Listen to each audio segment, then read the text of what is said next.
Information, I'd be very grateful. My Lords, I was quite surprised to see the amendments, but also the way they've been motivated about the need to get children on the face of the bill, as though there was a lack of sympathy with children as victims, particularly of sexual abuse, which is not something that I am aware of in terms of society, which seems to me to be more than preoccupied with that issue, rightly so. But if anything, as the Right Reverend Prelate, the Bishop of Manchester, made clear, it depends which children you're talking about, because one of the shocking aspects of the Rochdale grooming scandal was that a particular group of children was seen to be the wrong kind of children, and therefore, I mean, in the words of the perpetrators, white trash. But I mean, even the officialdom, the police and local authorities and social workers and all sorts of things, if you read, as I have done, the many reports on this, saw these children as perpetrators who could be ignored.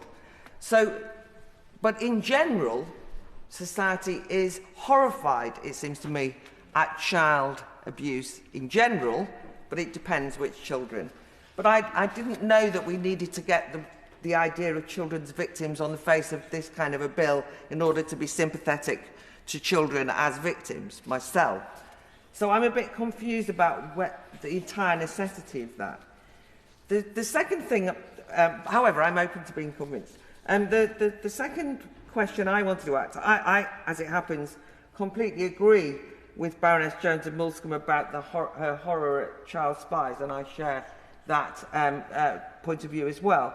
But she does raise what I think is a problem that I have with Amendment 10, in as much as I think it's unclear what the definition of child criminal exploitation would be, because where it says that a child under the age of 18 is encouraged, expected or required to take part in any criminal, anything that constitutes criminal activities, I mean, first of all, there would be an argument about whether those child spies, other people presumably would say that that wasn't what was happening there.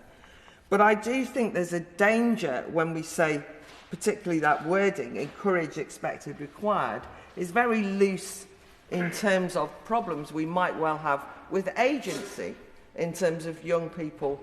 And we've already heard about antisocial behaviour. Often antisocial behaviour is committed by under 18s.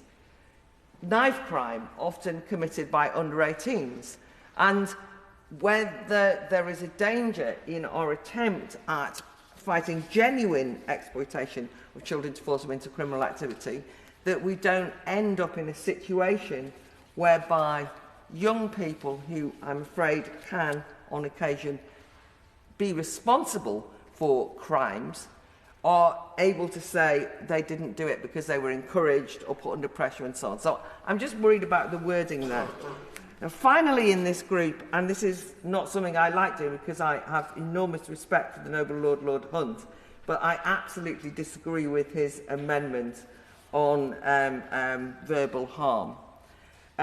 One of the things that's quite interesting is this idea that we've got to make young people aware, or everybody aware, of the dangers of verbal harm. Well, the one group of people who are very aware of the dangers of verbal harm are young people and children, because they're reared in a society that tell them that words are harmful. And they're so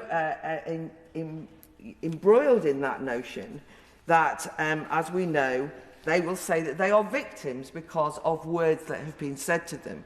And we see this played out in schools, in sixth forms, in universities all the time, to the detriment of free speech.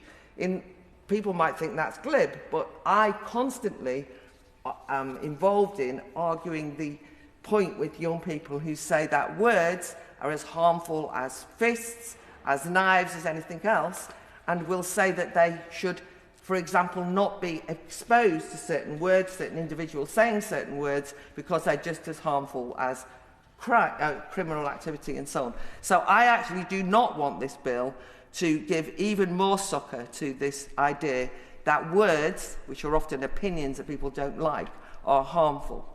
Even though words can make you feel uncomfortable, We must distinguish between words and actions, in my opinion, and not encourage young people to always think that they're victims of some crime if they hear words that they find unpleasant, even though I do understand that some words are unpleasant to be on the receiving end of.